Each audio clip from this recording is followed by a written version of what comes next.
everybody, and happy St. Patrick's Day and Cade Mafalta, which is Irish for 100,000 welcomes. You're watching Techstrong Gang.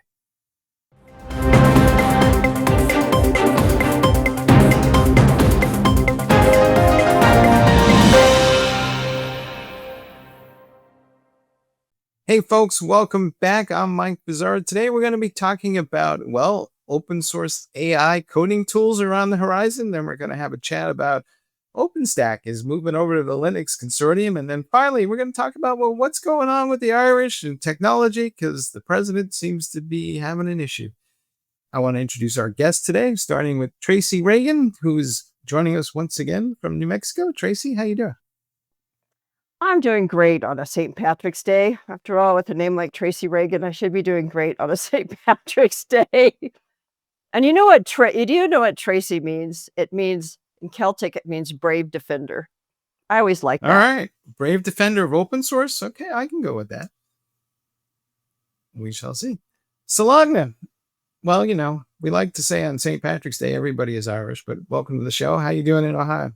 Thank you. Good to be on the show, Mike. All right. And Guy, for the day, Currier, how are you? Good to see you once again, my friend.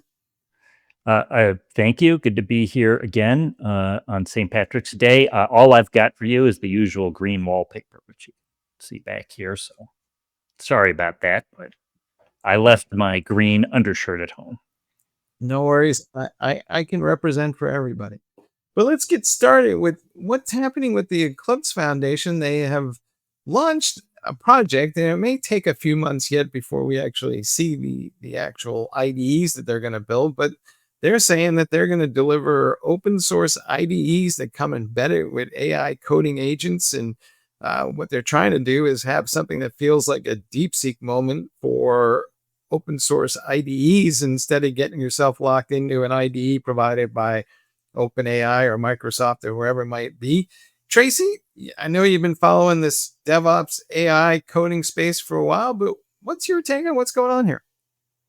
Well, you know, I did help start the Eclipse Foundation back in 2004. I was one of their first board members. And this is something, this does not surprise me. They have been very, very good at pivoting.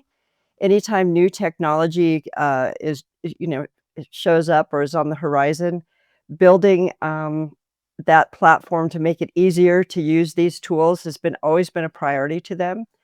So yeah, this is, I hate to say it's more of the same, but it's more of the same of the Eclipse Foundation being able to pivot that IDE so that it can support new development practices.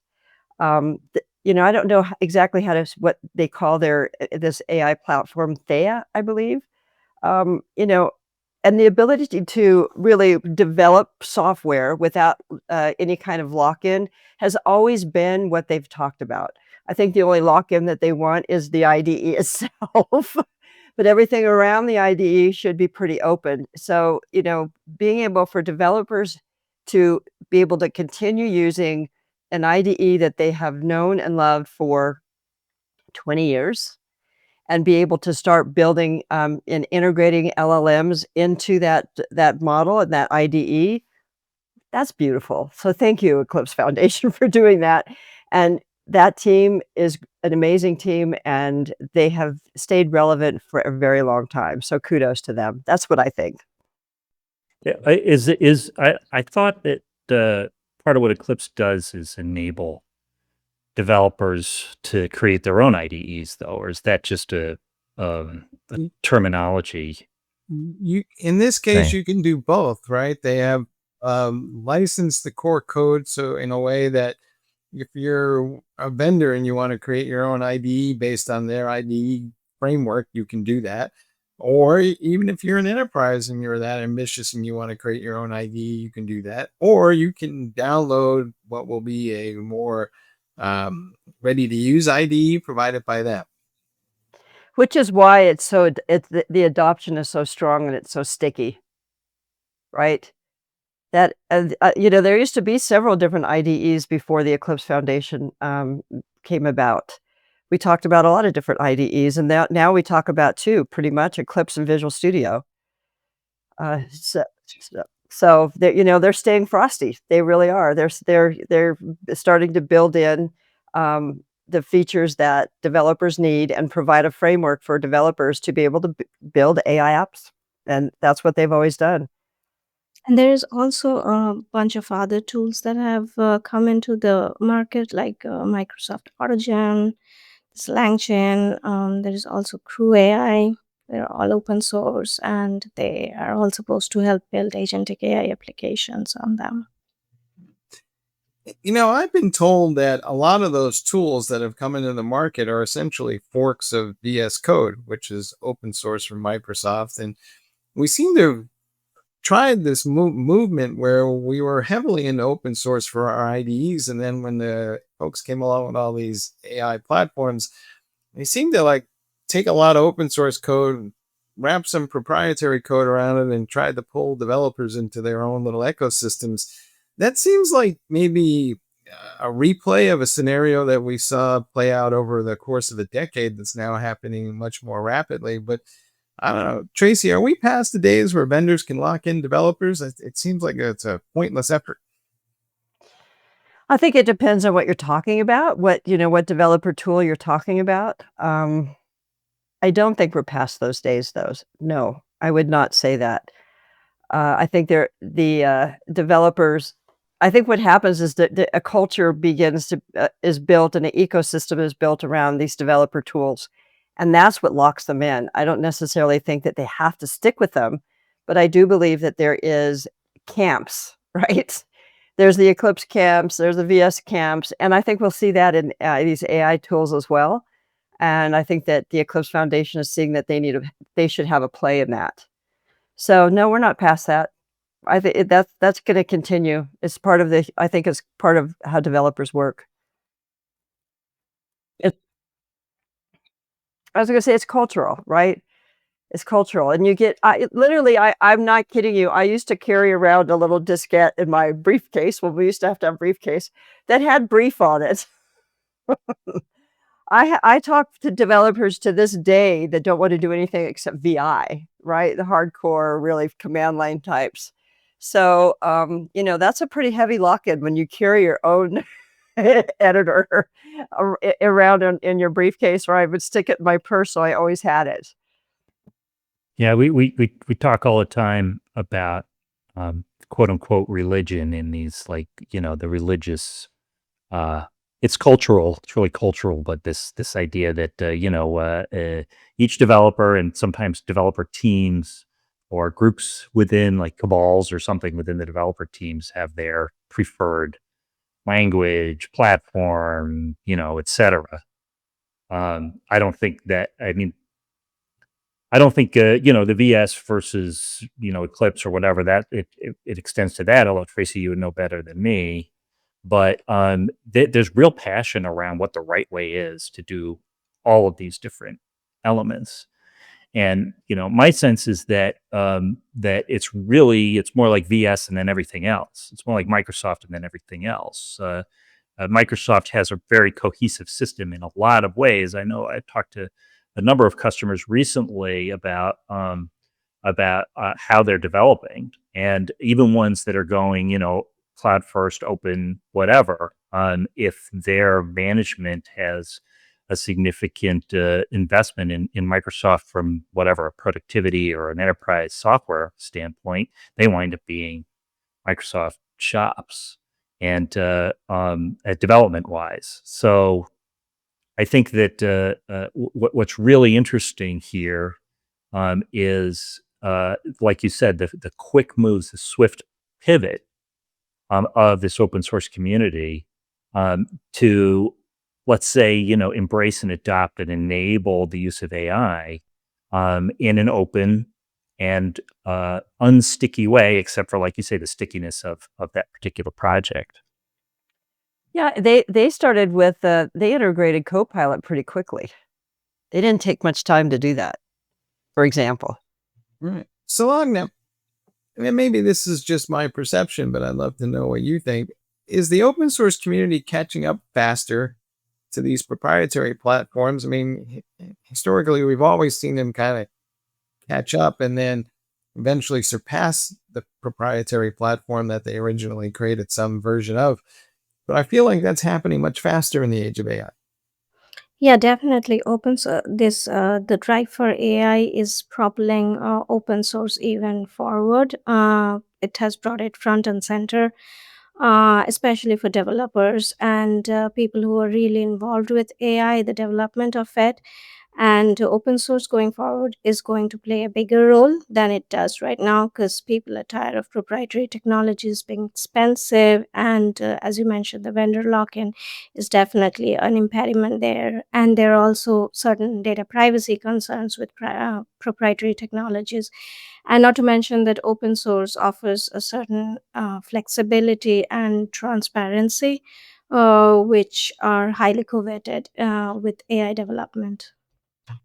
It has a cycle, though. Open source has a cycle. And if we go into a recession, open source will be king again.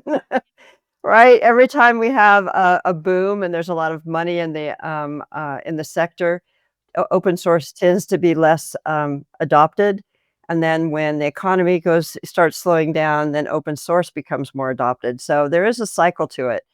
So the tools that stick, like Jenkins, are the ones that they're like, okay, spent all this time building around. We're not going to change. We're not going to swap it out unless we really have a compelling reason to do so. And it's sort of the same with the developer IDE tools. You really have to have a compelling reason. And that compelling reason may be we are a Microsoft shop. And I do see, if they have been buying Microsoft tools and they paid for a subscription, you're going to use Visual Studio. But there are a lot of places they are Eclipse. They have been for a very long time, and they're using Eclipse, and they're oftentimes an IBM shop. So there you go. It's an excellent point, Tracy, but I'm kind of wondering what's the consumption model for that open source, because there's direct use and then there's via a partner. I mean, the classic Red Hat example of using Linux, but you're paying Red Hat for management and support and all that other sort of stuff. The reason I ask is direct use of open source may go up in a recession, but there's still a cost. There's an investment in talent and capability and that sort of thing. And you either invest it directly with hiring and training, or you invest it indirectly through the partner model that I just mentioned. And I think there's a fair amount of enterprise level, let's call enterprise level activity that doesn't do open source because they don't want to have that investment burden. What's your perspective on that? So I think it's who the buyer is, right? When let's just, I'll take the space I know the most, development and DevOps. When you're at that level, you don't have budget authority. And your director might get money for you to buy additional tools, and you may have submitted for doing some, making these purchases. But if you don't get those funds, you're going to go out and you're going to start downloading open source tools, regardless of what you're at the higher level, what they say. Jenkins is a really good case study for open source, because Jenkins was out there getting implemented while other competing tools that were trying to do CI/CD had to go through this full process of being evaluated and having to be looked at by several different departments. There had to be a budget for it. And in the meantime, they implemented Jenkins, right? So open source gets adopted regardless of what upper management might want to think or do. Because of that particular fact. If you don't have the budget and you can find something that will work in the open source world, you're going to use it. There is definitely a shadow DevOps phenomenon, but I also think that it's not too long before a project, if it gains traction, starts to benefit from that flywheel effect, where the number of contributors start to increase, the innovations happen faster, and the single vendor who has limitations in terms of the number of engineers they can hire eventually falls behind. And I think that's what we're seeing in Linux, and I think we've seen now in databases, and I think that whole scenario is going to play out in AI as well. But Guy, what do you think? Oh yeah, Definitely. I think you're putting your finger on what was exciting to me about this particular news. I couldn't articulate it until you just said it, which is the force on power capability of a collaborative community. I mean, open source is extremely well understood how it works, how it should work, how to govern it, how to focus it, so to speak, while enabling all this creativity and everything. And now that I think about it, this is a terrific development in the incorporation and use of AI in coding, because so many eyes are going to be on it, and all of these dangers and problems and issues that we've been talking about for what seems like over a year now. This is one way to address them for sure. That's a really good point. Mm. And Sulgana, and I could be crazy about this particular point, but I feel like the mystery around AI is starting to fall away. And I think people are starting to understand how it works, and they're not as shocked and awed. And as that happens, more people are comfortable using it and contributing and being part of this community. So have we crossed some sort of AI Rubicon here, or are we about to? Yeah, definitely AI is less mystifying to the people as it was even a couple of years back.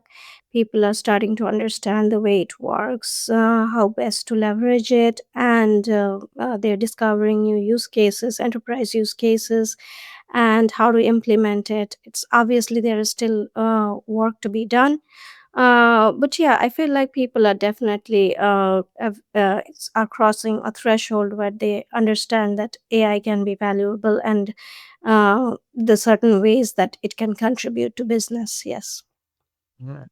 Tracy, last question on this particular topic. Do you think anybody on Wall Street is going to figure this out, and there might be some impact on valuations as people start to realize, hey, this AI stuff, it ain't that magical? Well, I think that they should be worried about the Tesla valuation before the AI valuations. I'm sorry, that's like a 87 to 1, right? Their ratio is 87. That's just ridiculous. I don't know what like ChatGPT is, but I believe that those valuations will increase as AI becomes more prevalent. And when you have these IDEs that are coming out to make it easier for developers to start using AI tools within their IDE, I think it's just going to push the AI industry, and I think that the AI companies are going to probably have higher valuations because of it. And there'll be more out there, and maybe fewer electric car companies. Maybe All right. one fewer. Anyway. All right, folks, you heard it here.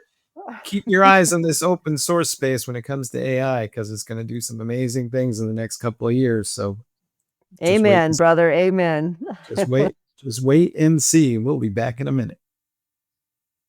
Discover Techstrong Group, the epicenter of tech innovation. We're your go-to for reaching IT leaders and practitioners worldwide. Our secret? Impactful content that sparks awareness, engagement, and top-quality leads. With us, you'll access editorial websites, streaming videos, virtual events, custom content, analyst research, and more. Join our satisfied clients. Let's revolutionize your tech journey. Contact us today and tell your story to the world in the most powerful way with Techstrong Group.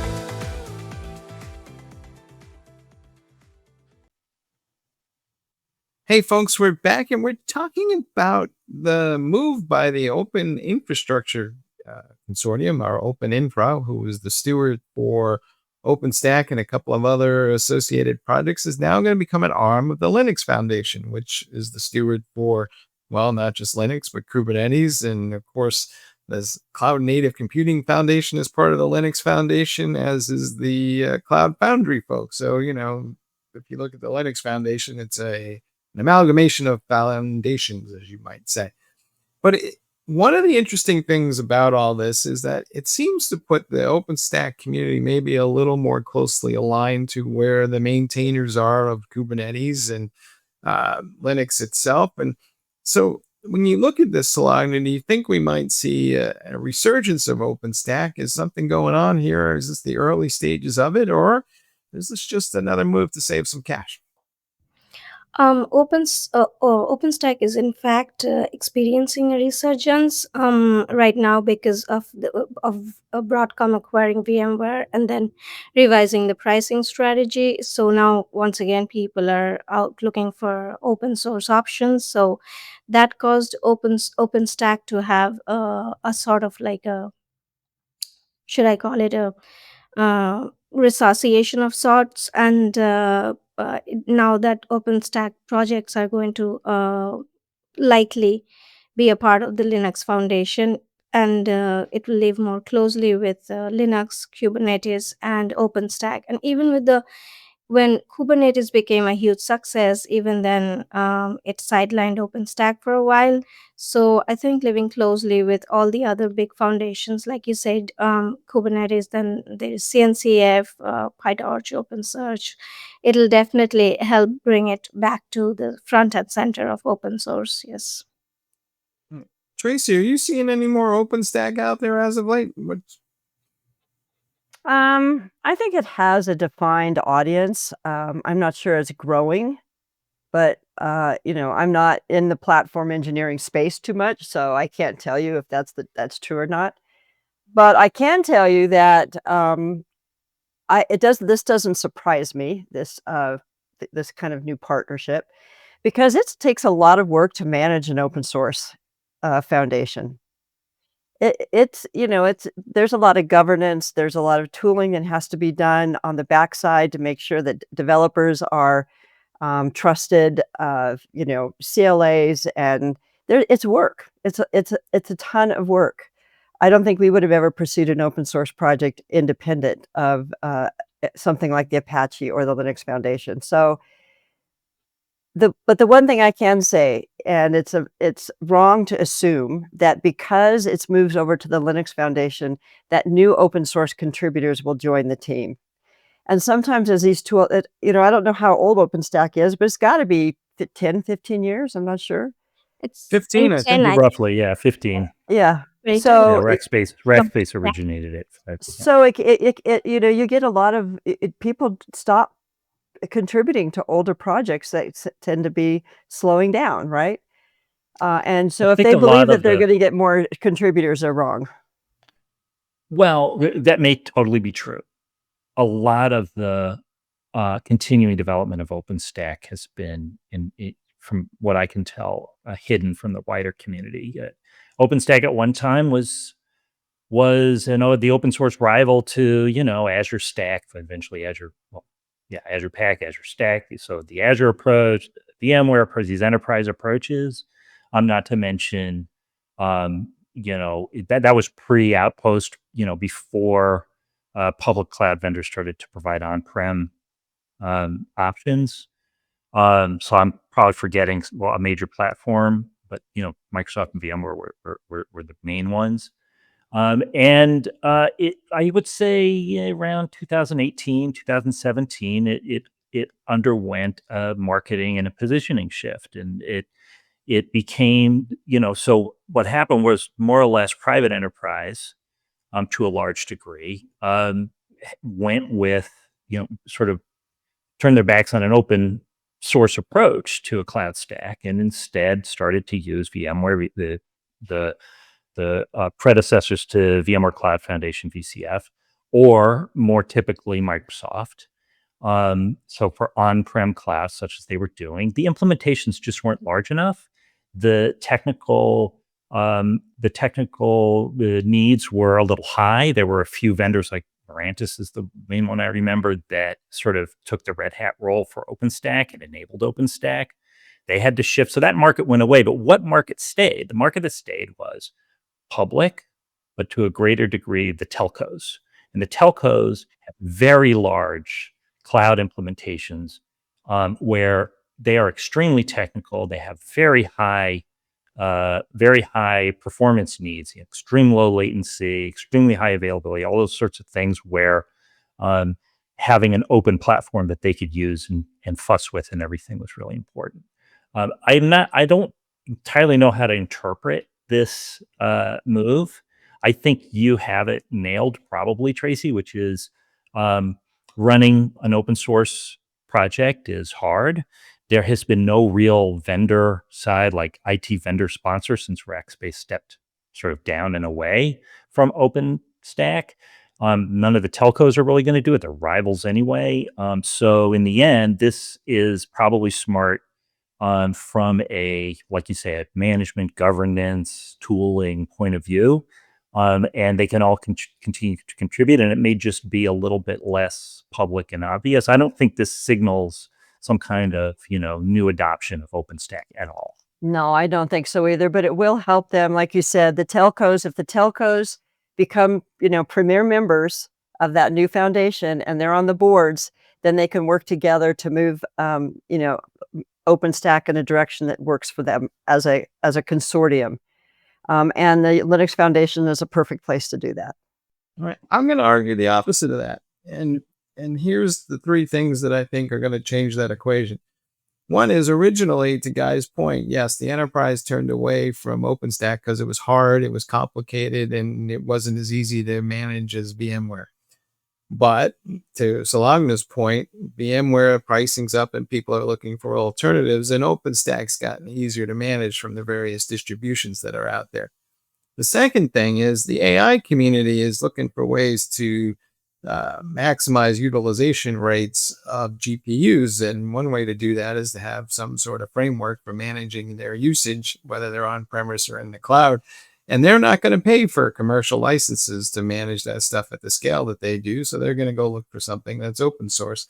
And then finally, there is this whole movement towards data sovereignty, and that's pushing, I wouldn't call it a major trend just yet, but there's a lot of repatriation of workloads around two factors. One is the cost of running them in the cloud. And the second one is a lot of organizations are getting pushed to run more workloads and keep those data that they have in some sort of either VPC that's in a specific geographic region, or, heaven forbid, an old-fashioned on-premise data center that they run and manage. So I think there's upside here for OpenStack, but what remains to be seen, and I could be crazy.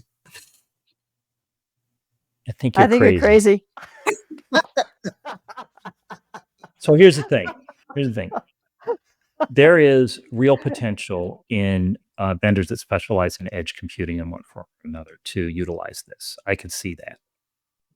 The repatriation, in other words, when we're thinking on a sort of, let's say, a cluster level deployment for an enterprise in the scenario you're describing, which is an increasingly common scenario. They want to bring the compute to the data, and they want to have control over the data, and especially sort of, let's say, its movement or what have you. That all makes sense. I think that a great deal of that is going to be solved using, on-prem and colo outposts without a capital O of public cloud. Microsoft already, this is a huge part of their business model, frankly, but Oracle is getting into this game as well. So that you get, there's this sort of enterprise managed answer to that repatriation problem. Now, is that a lock-in type of scenario? Yes, it is. But we just circle back around to the original reason for OpenStack, pulling back from, general enterprise adoption and use, which is it's just a really complicated thing to deploy, run, and participate in. And that doesn't change, Mike. So that, I think, is a more governing force, and therefore you're crazy. Ditto, Guy, ditto. Call me crazy. Come on, take it. No, I agree completely with what Guy just said. We both said you're crazy at the same time. So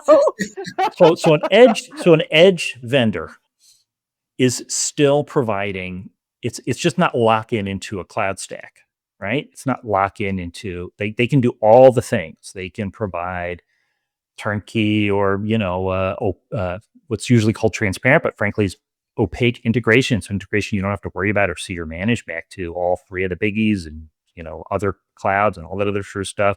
The proverbial slide in, switch it on, stack. I mean, Kodiak, who is it?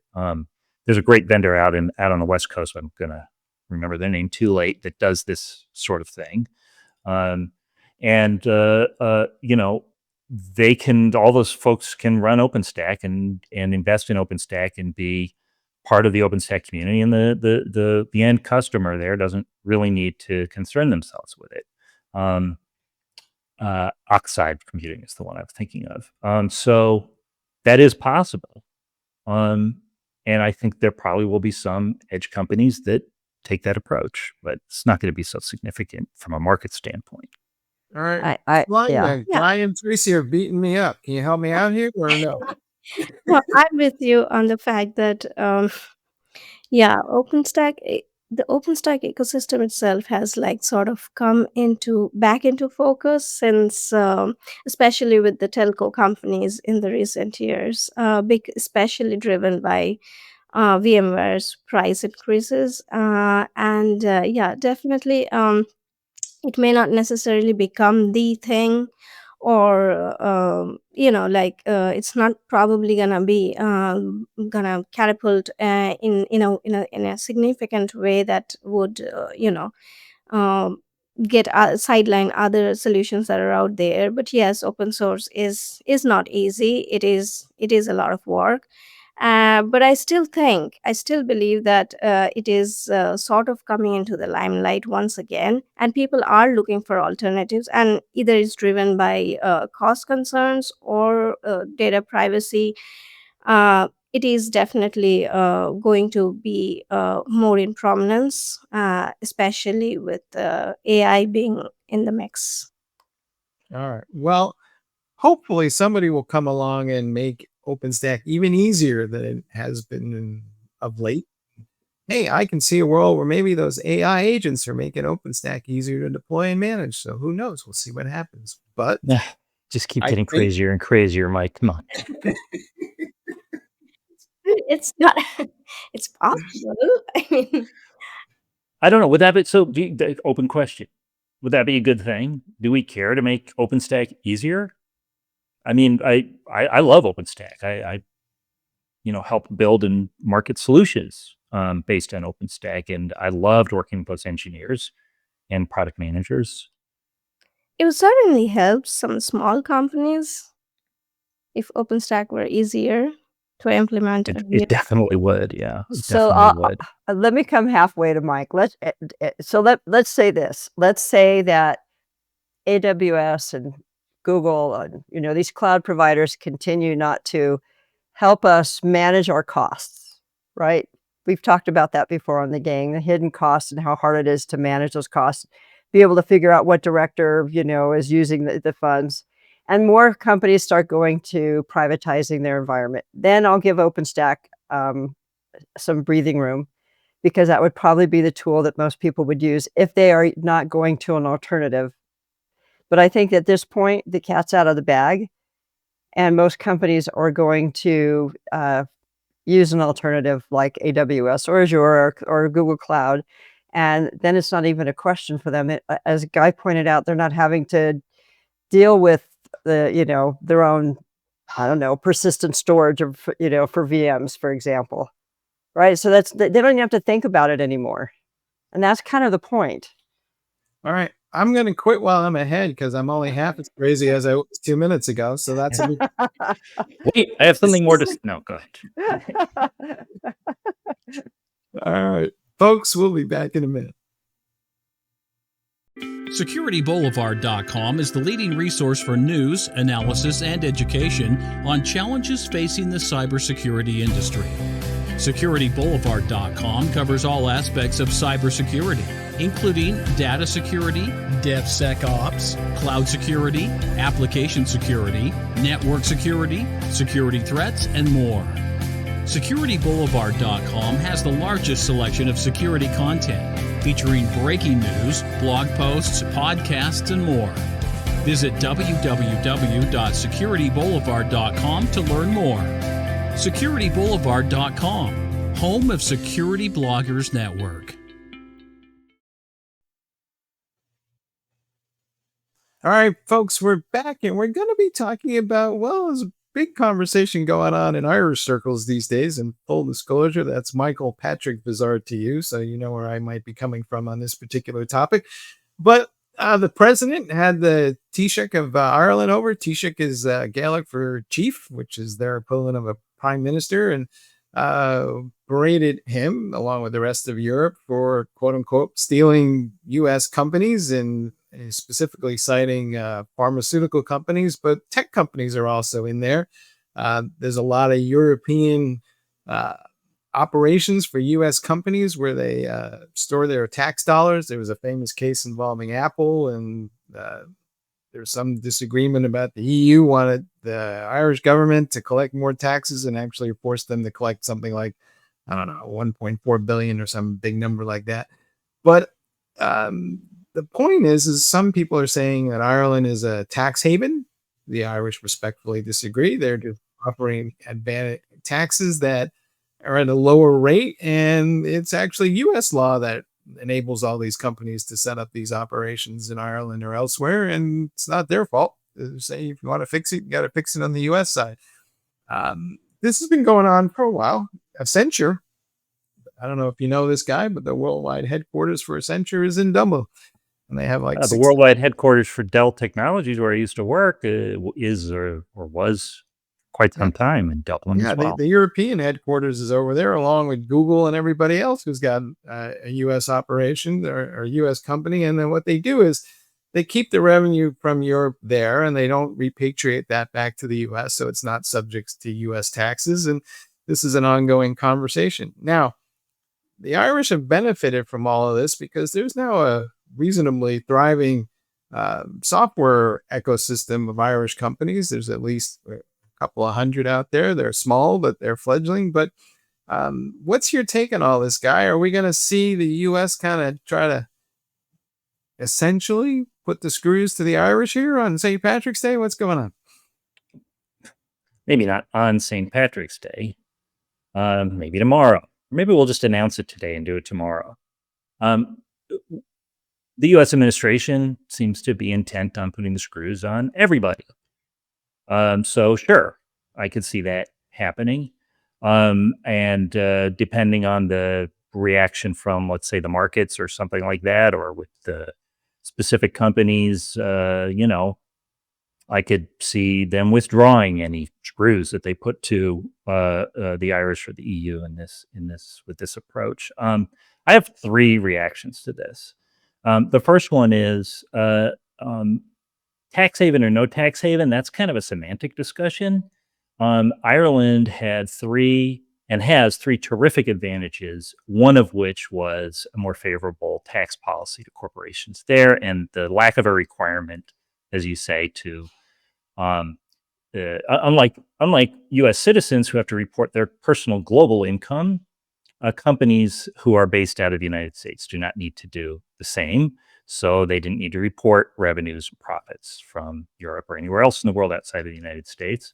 So that was one advantage. The second advantage was at the time that a lot of this investment started, the overall Irish economy and I don't remember the economic terms for this, but the labor and the various costs were fairly lower than certainly the rest of Europe and less than Canada and the United States. So you get sort of more bang for your buck in investment there, whether it was hiring or building or renting office buildings or any of that other sort of things. So that was the second advantage. And the third advantage was a highly educated pool of, a potential workforce.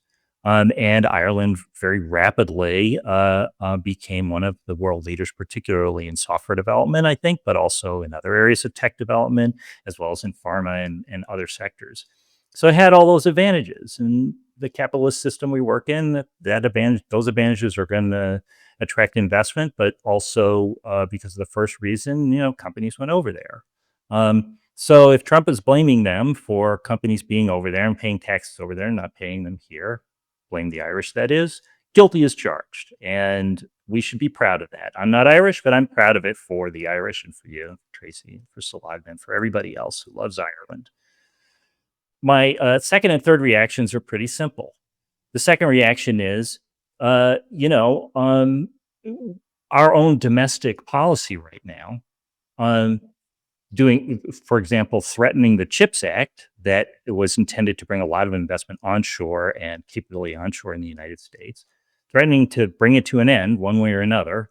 That's going to push business and work overseas. So we're doing lots of things like that right now. It has nothing to do whether it's Ireland or China or anybody else. So we are making other places attractive to build and sustain business. And the third reaction is I never really know on what the current administration means or doesn't mean. Is it messaging? Is it it all has strategy and policy implications, but to say that there's a policy going on here and to make predictions about what the outcomes are going to be, it seems to me be a fool's errand, at least at this stage. Maybe later this year or next year or something, things will solidify, but right now things are changing too much. So I wouldn't make any bets one way or the other right now. In fact, I think like a lot of folks in the market right now, I feel like we just sort of need to retreat and protect ourselves. Yeah, Trump. Yeah, Trump himself once said, he was asked, something about the fact that he really didn't pay any taxes, and he said, "That's because I'm smart," right? So smart people are just taking advantage of these tax laws, and they go between countries and states, right? States do this. There's been counties who have said, we're going to charge a less tax in our county if you open up a business here. I am sure that Donald Trump himself have gotten tax breaks from, Chicago and New York when he built properties there. So he knows this game and he understands it. And as Guy has pointed out, why is he just not playing the game? Why penalize anybody for playing the game? Why doesn't he just play the game better? And we already have some, budgeted policies put in place to better play the game, like the CHIPS Act, and he doesn't want to pursue it. So I find it very frustrating. I really do. And, maybe Ireland's a good place for deploy of. But to Guy's point, That's the a threat. U.S. tax code's a mess. I mean, that's What why was there that? is a game. There's a game in the first place because the U.S. tax code is a mess. So why don't we just fix the tax code and then all these other issues will take care of themselves? But we don't seem to have any political will to do that, Guy. No, we don't. I will not comment on that. That's blindingly obvious. So we'll just keep playing this game forever because nobody wants to address the core issue. Sulgana, let me ask you something. Do you think that the U.S. is becoming less attractive place for IT professionals to want to come to work from around the globe, right? There's been a history of people come here to go to college and they get educated, and a fair number of them stay and take jobs and generate a lot of taxable income. But I feel like, more and more of those folks are coming to college and going home right after. Right. There's been a lot of tightening of regulations around student visas, what they can or cannot do, or if they can switch over to another kind of visa that would allow them to work in the United States. So that has definitely dampened the enthusiasm anywhere in the world in students who have formerly wanted to come to the US, study in an US university, and then eventually find work here and make a life for themselves. Um, so it's coming back to the Ireland discussion. It's really not Ireland. It's the same reason anywhere in the world companies have set up shops. Yes, Ireland has the lowest corporate tax rates, and then it has easy availability of highly skilled workers. It's same with China or India, because for years companies have set up bases in those parts of the world where there's easy availability of talent and the cost is cheaper. And so yeah, I feel like there would be as much as the attempt is to bring back business to the US soil, I think the US would benefit if they fix their tax regulations in such a way so that companies find a reason to set up shop here as opposed to going offshore. And definitely right now, the thing that is happening with all the visas and stuff, it's definitely giving people less and less reason to come in. And less reason to invest here, right? Yeah. Chaos, the disruption and chaos and the not knowing is in the future. If we keep up this pace in the next 4 years, we won't have a lot of new investment coming from outside of the US. There's a lack of certainty, which is also one of the things that's discouraging a lot of people to really turn to the US as a favorable place to put their money in right now. And meanwhile, if you look over in places like Ireland, they have many, many, many more job openings than they have ability to fill them. So you might see a lot of folks stopping to go work there. And if I can put a rosy spin on all of this, or the silver lining, if you like, which is really unusual for me. I don't know why I'm doing it. The supply chain problems we experienced during the pandemic that caused this sort of anti-globalization set of policies and politics too, actually, or at least accelerated those, don't apply quite as much to the digital economy, if at all. Certainly, you need physical cables underneath the ocean to take the Irish work product in software, in the software sector, just to take a simple example. So you need something, but you don't need shipping. You don't need things that are as vulnerable to, not invulnerable, but as vulnerable to things, global disruptions like the pandemic had on global shipping and so forth.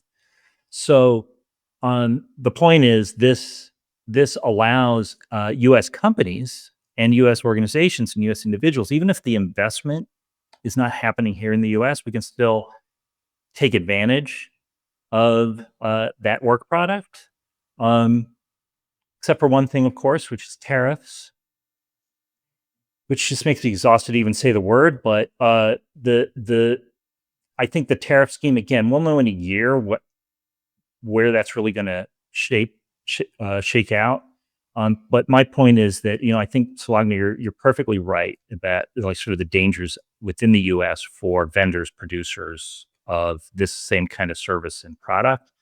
But the consumers of it in the United States are probably going to be able to take advantage, and that's a good thing. All right, folks. Back in the 80s, the Irish government used to run ads in publications like Business Week, and they would have these pictures of these newly minted graduate students in their gowns, and then the copy underneath it said, "Hire the Irish before they hire you." Well, here we are. Folks, I want to thank you all for being on the show. Guy, thanks for your insights.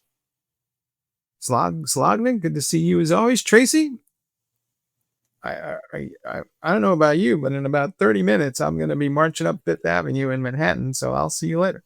Oh, that sounds like fun. Enjoy your Irish day.